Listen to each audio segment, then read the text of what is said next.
E aí pessoal, como é que vocês estão? Espero que bem, Gustavo Simas falando aqui. E nesse episódio do podcast a gente vai falar sobre o que o Martin Scorsese tem a ensinar sobre a arte de fazer filmes.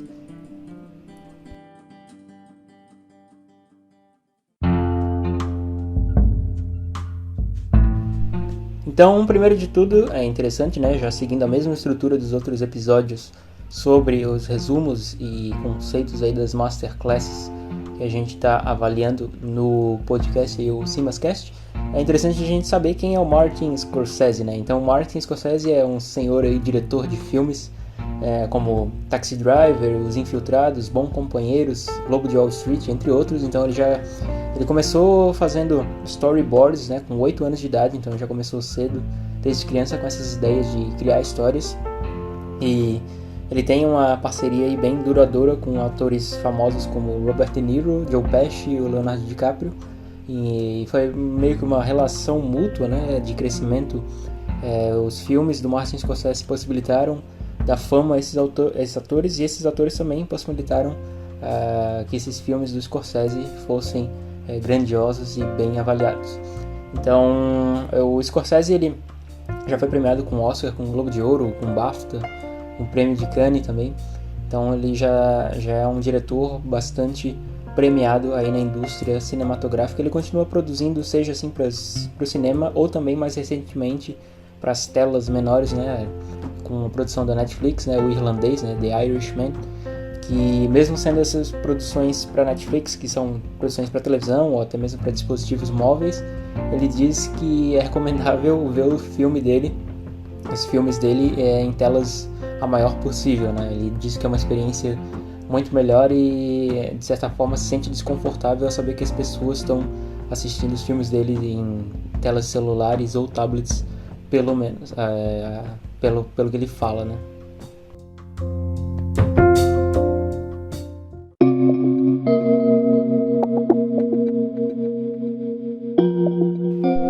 Em segundo lugar, aqui nos meus episódios do podcast, geralmente eu falo sobre o que é uma masterclass, mas isso já tem disponível em outros episódios também, né?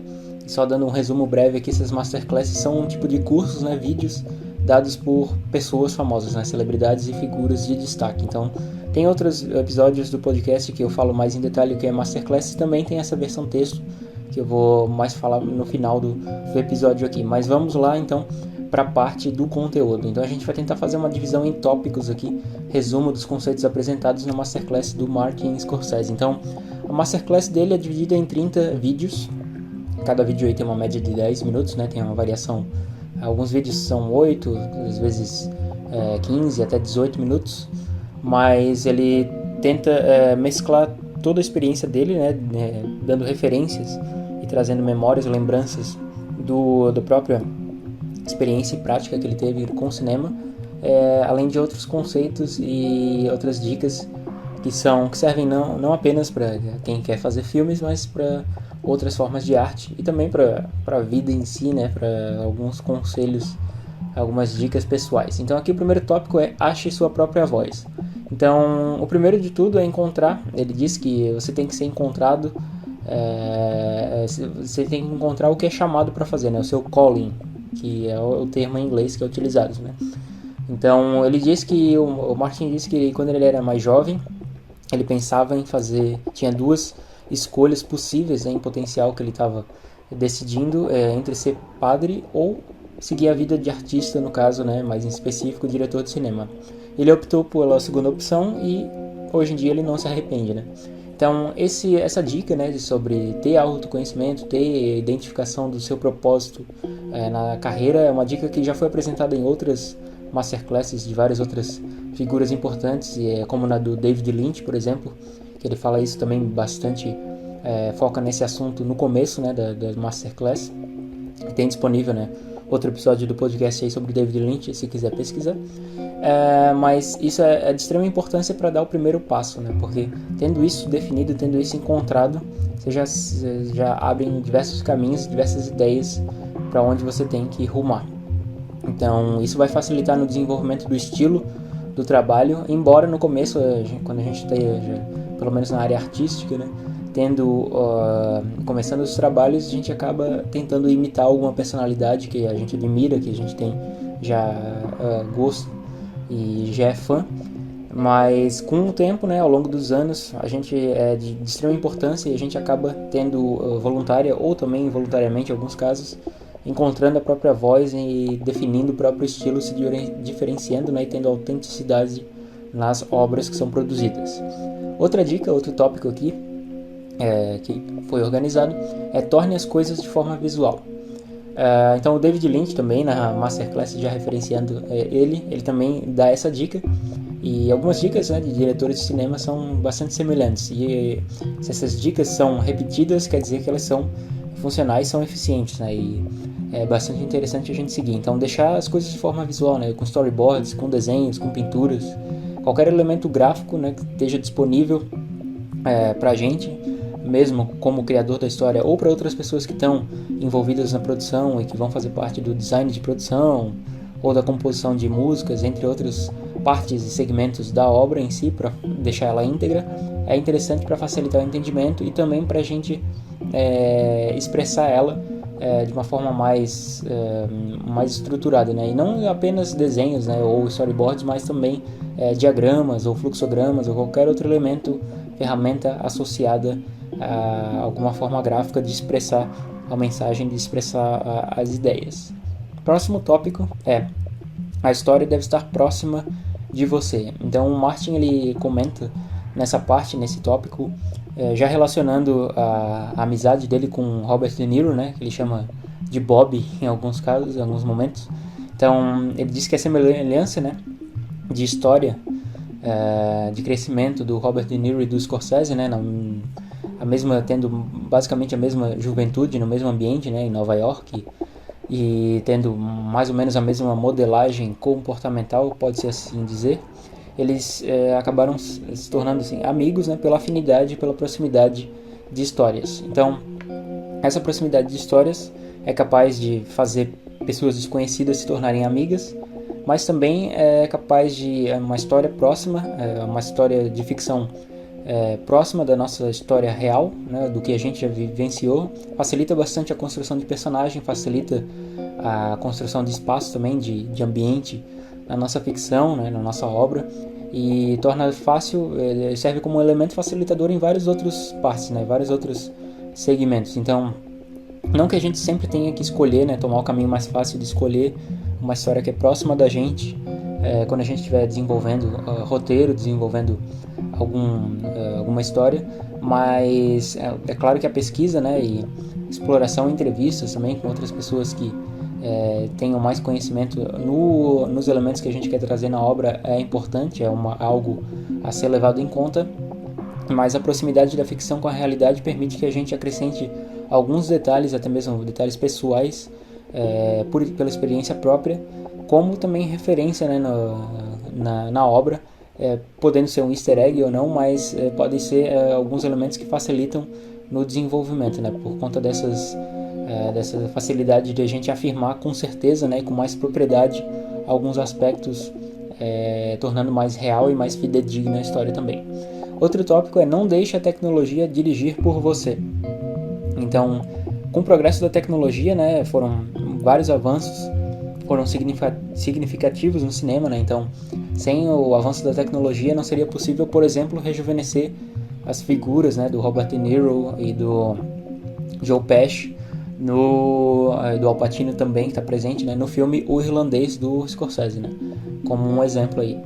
Então, com esses avanços são expandidas, né, imensamente as possibilidades de tomar e de opções para a gente fazer a nossa obra, o nosso filme, seja longa-metragem, curta-metragem, ou animação também, né, seja ela também curta-metragem ou longa-metragem. Mas esses avanços, eles não se dão apenas em computação gráfica, mas também em relação à qualidade da imagem, né. A gente tem aí o Ultra High Definition agora, né, o HD em 4K, em 8K, e com certeza vai além, embora a gente, né, visualmente, os nossos olhos não consigam, na maioria das pessoas, captar muita diferença, né, entre já essas ultra alta definição.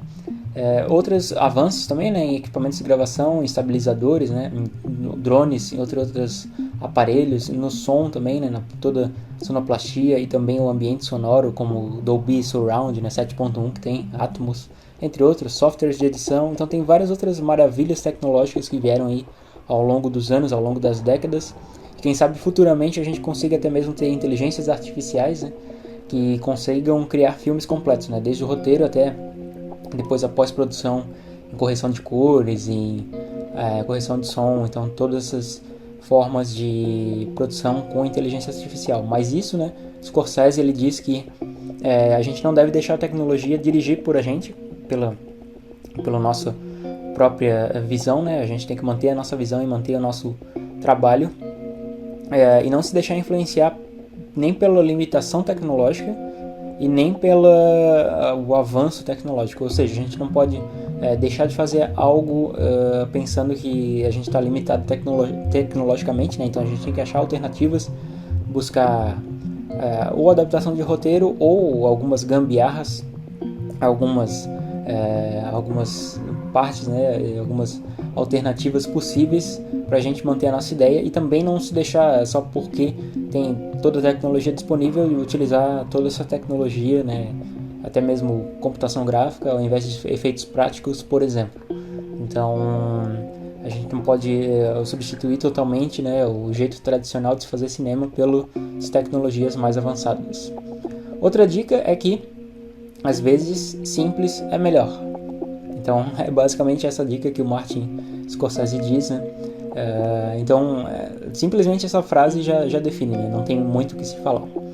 Outras dicas adicionais que estão organizadas aqui, estruturadas, é que não há atalhos, né? Então tem uma frase, né, do Abraham Lincoln, né, que se atribui a ele, que diz mais ou menos que se eu precisasse cortar uma árvore em 10 horas, eu passaria 8 horas afiando um machado. Então é mais ou menos essa frase, essa ideia de que a gente tem que ter 10% de inspiração e 90% de transpiração, e todo o trabalho, o esforço deve ser bem dedicado para ter recompensa no final, né? Então não existe atalhos assim para uma boa produção, né, ou para ao sucesso. Então geralmente a gente tem que ter o esforço para conseguir ter o ouro, como no caso do David Lynch ele falava, né? Outra dica é improvisar quando com baixo orçamento, como a gente falou, né? Não se deixar levar pelas limitações tecnológicas nem pelas limitações financeiras. Então sempre tem algumas alternativas possíveis, né? Até mesmo o Martin fala que com baixo orçamento nas produções acaba expandindo o leque da criatividade, né? Então a gente força a ser criativo e buscar soluções mais inovadoras também, né? Outro tópico, outra dica é procure bons professores, né? Às vezes é difícil isso, né, da gente gastar um tempo para procurar bons professores, mas ele diz, né, o Martin Scorsese diz que ele teve alguns bons professores, e bons professores são aqueles que não impõem regras ou impõem fórmulas para o sucesso, né, fórmulas mágicas, porque isso não existe, mas são aqueles que sim buscam servir como guia, né, como incentivadores, como críticos construtivos e facilitadores do processo de produção. Outra dica é monte uma equipe de confiança. Então, em relação a editores, produtores de design, compositores, montar um time de pessoas que que o diretor acredite no potencial e que tenha certa proximidade, né, que já conheça mais ou menos a forma de trabalho e que confie que eles vão exercer um bom trabalho. Então, e que eles permaneçam também, né, que sejam leais e que permaneçam até o fim da obra, né, do desenvolvimento, sem abandonar o barco mesmo diante de alguns obstáculos. Outro ponto que o Martin fala é que o elenco é aproximadamente 80% do filme. Então, mesmo com um roteiro bom, se a gente não tiver um bom casting, né, um bom elenco, né, que esse é o termo em inglês, a gente pode ter uma obra-prima de roteiro transformada em desastre simplesmente pela má atuação dos nossos atores, né? E outro ponto também é que Scorsese fala que, de mesmo modo, em alguns casos é interessante buscar não atores, né, ou pessoas nativas de uma região que a gente estiver filmando, ou pessoas que já têm convivido com tal história ou com tal parte da cena, né, para contracenar com os protagonistas ou para dar mais autenticidade à nossa obra. Então, buscar não atores também é interessante, seja para protagonistas ou também para atores secundários. Daí tem várias outras dicas que ele dá, como por exemplo, utilizar bem a música de forma a refletir os personagens, né? A música refletir as características dos nossos personagens. Diz que as possibilidades de uso de cores são intermináveis. Tem algumas técnicas de iluminação também que já dão essa possibilidade de acentuação de cores, mas isso é mais voltado à pós-produção, né? Fazer ensaios de leitura do texto, né? Todos os atores reunidos, ou não todos os atores, mas uma equipe de atores reunidas para fazer fazer a leitura do texto, né? Fazer o rehearsal, que é dito, né? O ensaio, pode também ser uma atividade de reescrita, né? Então, o próprio ensaio, os próprios atores podem dar ideias de reescrita de diálogos ou do próprio roteiro.